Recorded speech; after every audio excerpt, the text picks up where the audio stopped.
I push, and baby comes out whole. A whole. So one push. Hi guys, welcome back to my channel. Exotic Roots here. Long time no see. It hasn't been a year, but it has been a few months since my last video. And if you're not following me on Instagram, I was pregnant, already gave birth. So today I'll be talking about my positive birth experience. Honestly, it went so well that I could not have planned it better. I prayed for this. I really hoped that I would get the best birth experience ever, and it really happened. So take a seat if you're interested to hear all about it. I will get into all of the details. I will insert some IG videos here and there so you can get a better feel for it. So yeah, sit back and relax and let's get started.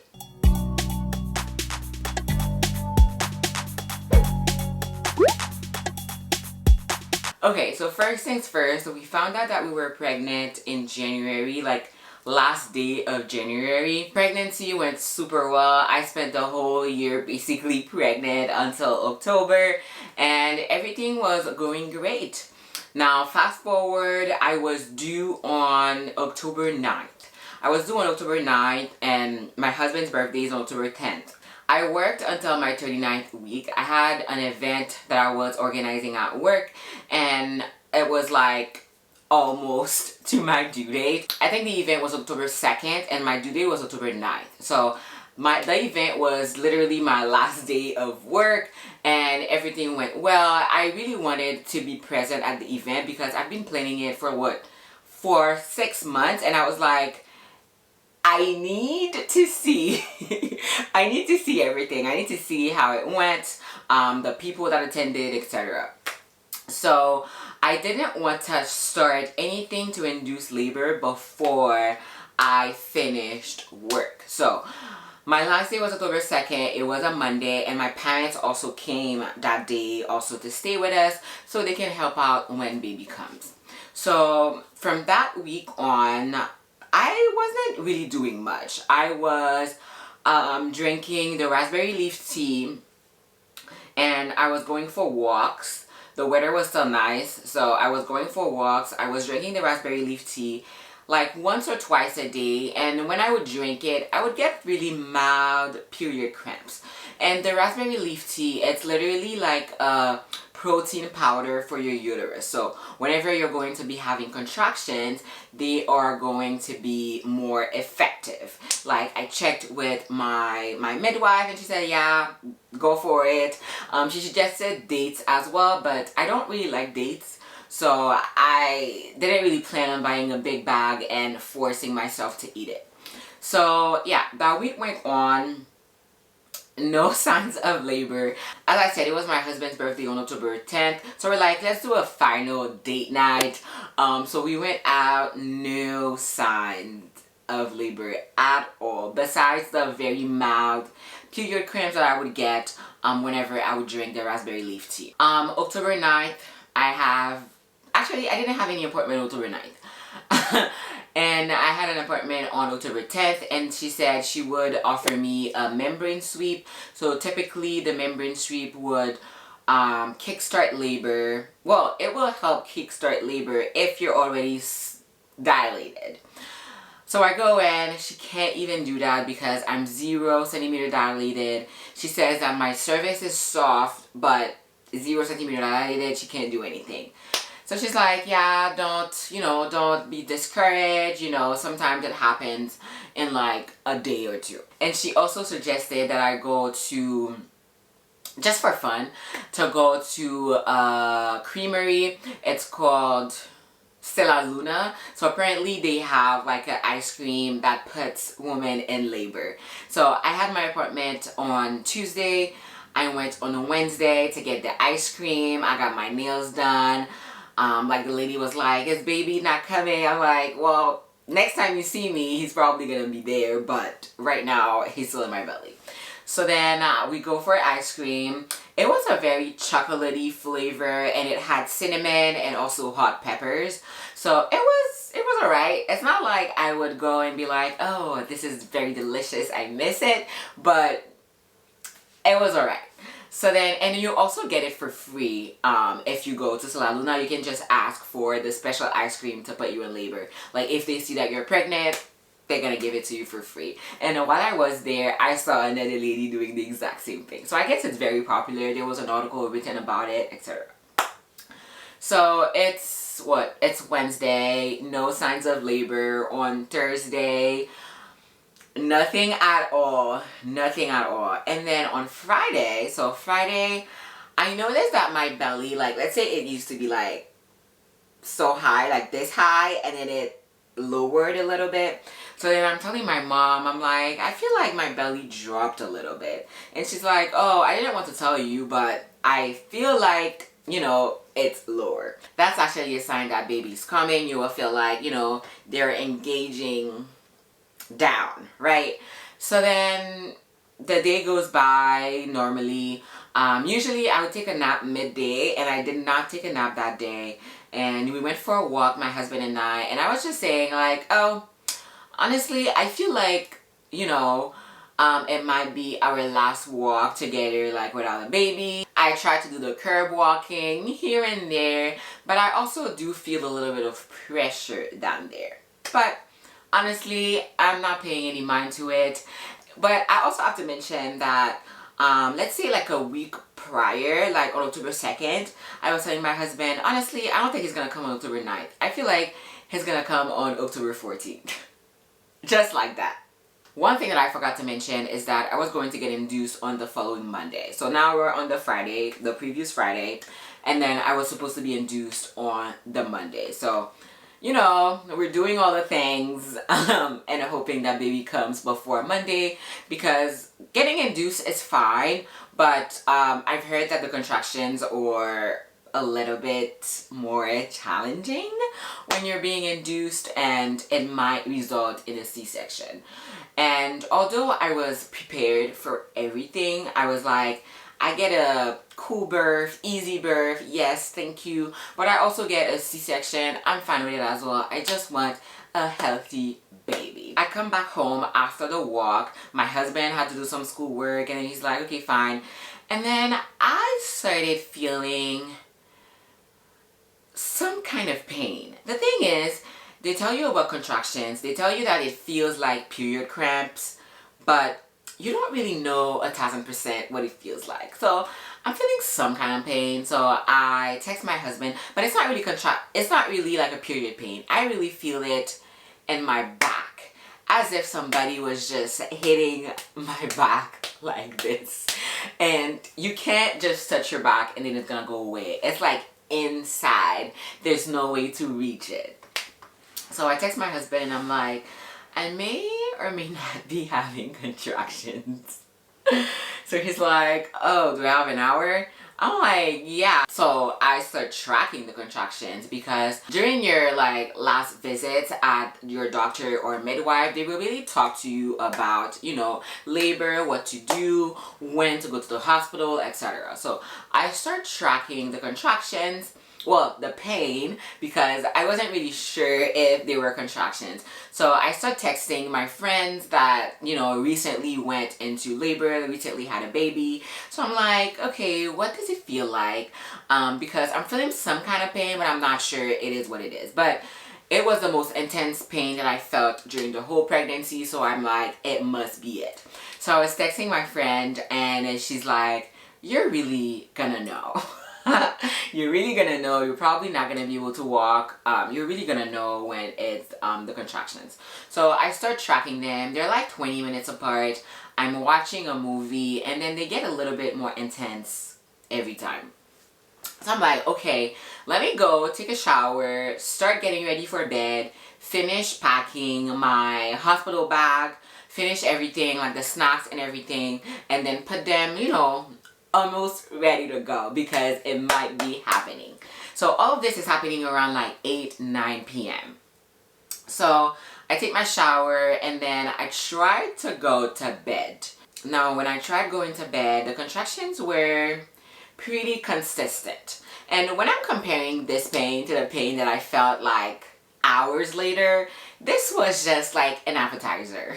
So I paged my midwife. So this is the system in Canada, well, in Ontario where I live. So when you get followed by a midwife, you page their central system, and then your midwife will call you in like 2 or 3 minutes. And then the midwife that is in service. So the midwife that followed me through my whole pregnancy was not the one in service, but I did meet the midwife that was going to attend to me at the hospital. So I think I met her a couple of times during like the 40 weeks.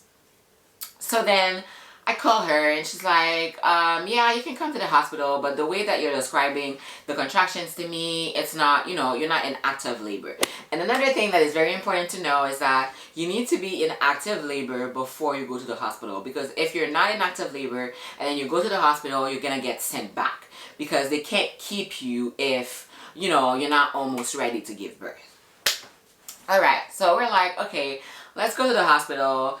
I don't even know what I'm supposed to feel. They tell you like you need to feel the contractions and the whole of your belly, etc. And I'm like, I just feel pain and I need something for the pain.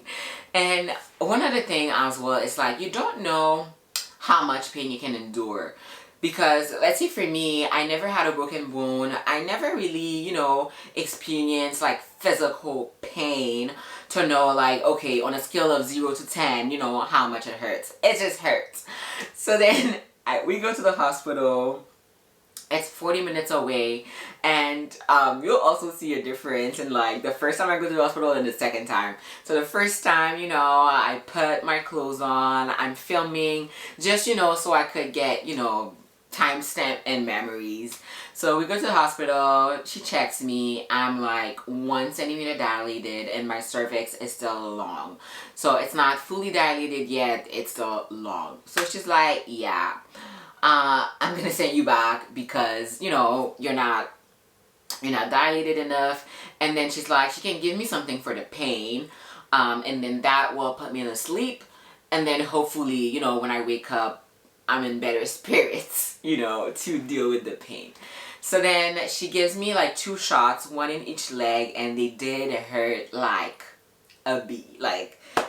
Anyway, so then she gives that to me. It makes me a little bit drowsy. We go back into the car. We drive back home. In 40 minutes, I'm like KO, ready for bed. So then I go to bed. My husband is like still updating people, and I'm like, I just need a bed right now. So then I go to bed. Let's say that's about like 1 a.m. So that's like 1 a.m. So I think I get like, 2 to 3 hours of sleep, and then the contractions wake me up again. So I'm like, let me wait an hour or so before I wake my husband up, tracking the contractions, and then they're like 4 to 5 minutes apart. So there's a rule. It's either the 411 or the 511. The contractions need to be happening every 4 to 5 minutes. They need to last about 1 minute for a period of an hour. So I'm like, let me wait that hour to see how the contractions are doing, and then I would wake up my husband so then he could page the midwife again. So I wait an hour, I'm tracking the contractions and breathing through the contractions. And when I texted one of my friends, like asking them, what are the contractions supposed to feel like? And she's like, the only thing that I can tell you is like to breathe through the contractions. And that was single-handedly the best advice that I received.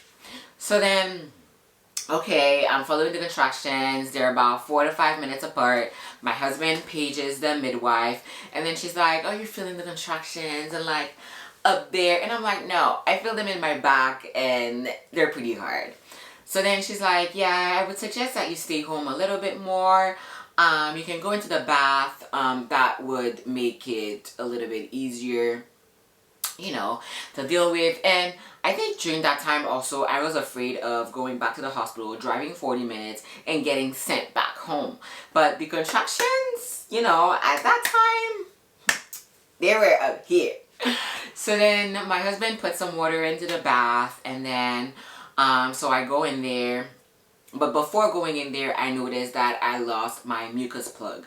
So if you're not pregnant or if you know like nothing about this, the mucus plug is literally something that shuts your cervix so then baby does not come out or you don't lose your amniotic fluid. So my mucus plug is like this it's mucus and then it's mixed with blood. So then, okay, cool, I see it. I go into the bath and then it's a warm bath and then the contractions. Oh my god. The contractions are coming in hot. I don't even think they're every 4 to 5 minutes. They're like every 2 to 3 minutes. So I'm in the bath. My mom is like putting her hands on my head, on my belly. My husband is making sure that the water is still warm because, you know, once you keep the hot water for too long, it becomes like cold, but there's nothing you can do about it. So you just have to close it and then wait a little while and then put it on again. So then I'm in the bath, so I'm like, I'm gonna do just an hour. So we paged the midwife and we're like, yeah, we're in the bath. We're just gonna stay there 1 hour and then let's go to the hospital. But then I'm in the bath and then my husband is like, stay in the bath a little bit longer. You know, because also when I went to Jamaica for my baby moon, I was talking to some ladies that were on the resort and they were like, do most of the labor at home because once you get to the hospital, you get stressed, you get tensed. So it might, you know, slow down your labor. So then my husband is like, yeah, if you can, you know, stay in the bath a little bit longer. But in the meantime, guys, I'm breathing through the contractions. So the little tip that I got is to breathe through the contractions. So then each contraction is about 1 minute. So you have to inhale for what? You have to inhale for 4 seconds and exhale for 6 seconds. So you're like, so you have to do that. So that's about 10 seconds. In 1 minute, there's 6 rounds of 10 seconds. And honestly, doing that math in my head was what helped me stay focused. So I'm like, in a minute, there's 6 rounds. So I'm like counting. So I'm like, okay, 1, 2, every round of 10 seconds, 3, 4, 5, 6. And then I would do that every time a contraction would come around. And my husband would just see me like breathing and then I'm like 1, 2, 3. When you get to 3, it's so hard. But you're like, you're halfway there, let's keep going. And then after that, you would get a break. You get a break for like 1 minute. You can talk to people. And then after that, during the contractions, you can't even talk. You can't even decide. You can't even do anything. Honestly. So my mom was just pressing on my belly, pressing on my, you know, on my face, just giving me some comfort. Remember, we called the midwife, we told them that we would be here about 7:40. 7:40, I was still in the bath. And then I was like, by 8, let's go. We're leaving. We're leaving the bath. So I leave the bath and then, you know, all my clothes were like wet. So we're like, okay, we need to change. My husband is like, you want this, you want that. I'm like, I don't care. At this point, I don't care, just put me in something. So he gives me his sweater. I go on the bed just to take a break because I just felt so tired. I put on the one-use pennies because I already lost my mucus plug and then my water could break at any time. So I go in the bed and my husband is like, do you want a snack? Do you want anything to eat? I'm like, no, let's get ready to go to the hospital. So then I go in the bed and then you feel that urge to push. And I'm like, Alicia, don't push because if you push and you're not dilated, you're just gonna rip everything open.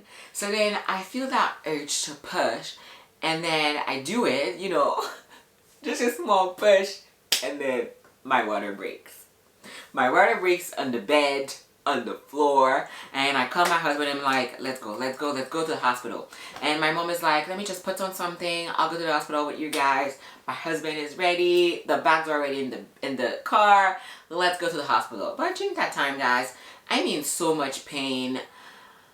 I don't know how, you know, how I'm able to walk, how I'm able to sit, because I'm in so much pain. So my dad comes and then he puts his hands on my head. It's like, you're gonna be okay. My mom is in the front, I'm in the back. I tried to lay down a little bit and my husband is driving.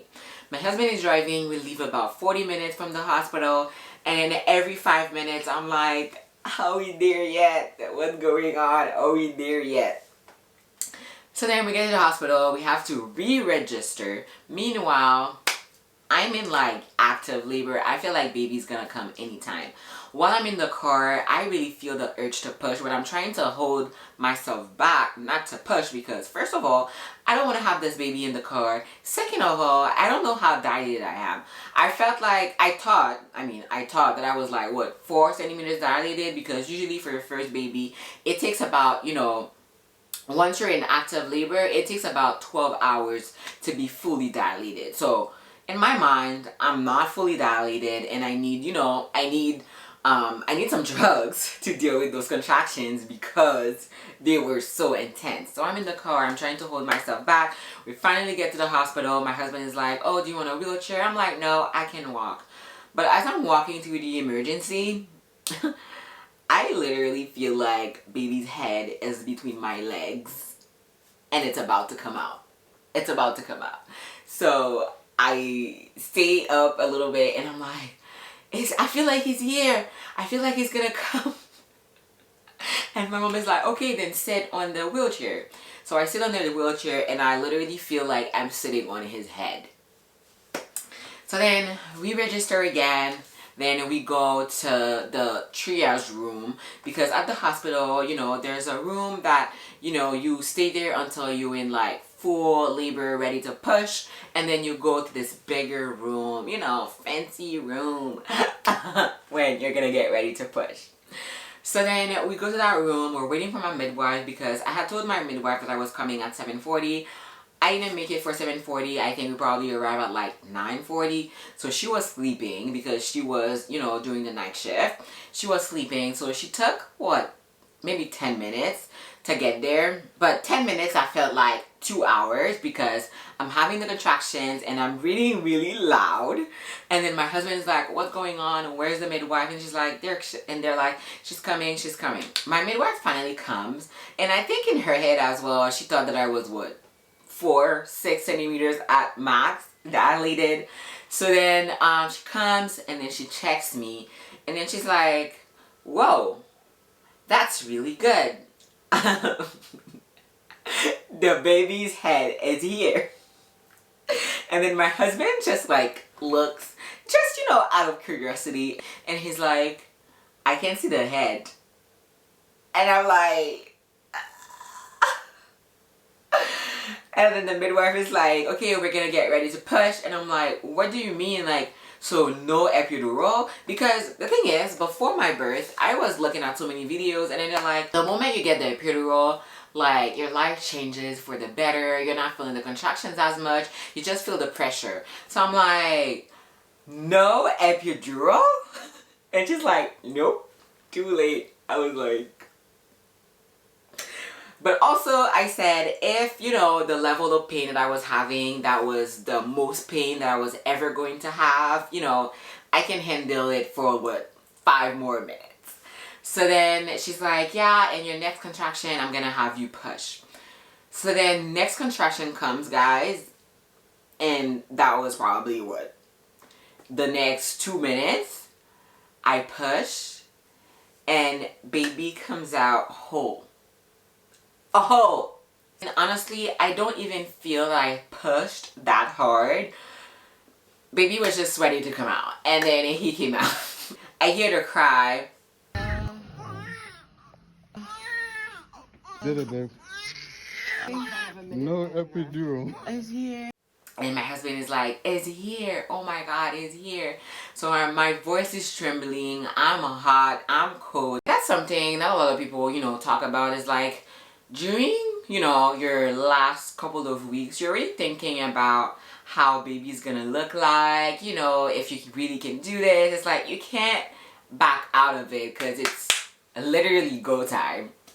So then baby comes whole, he's crying, And then it happened so fast, so you can see the nurses just going, getting stuff, getting towels, and then my midwife was just holding the baby. My husband created a group chat just to keep everyone updated at the same time.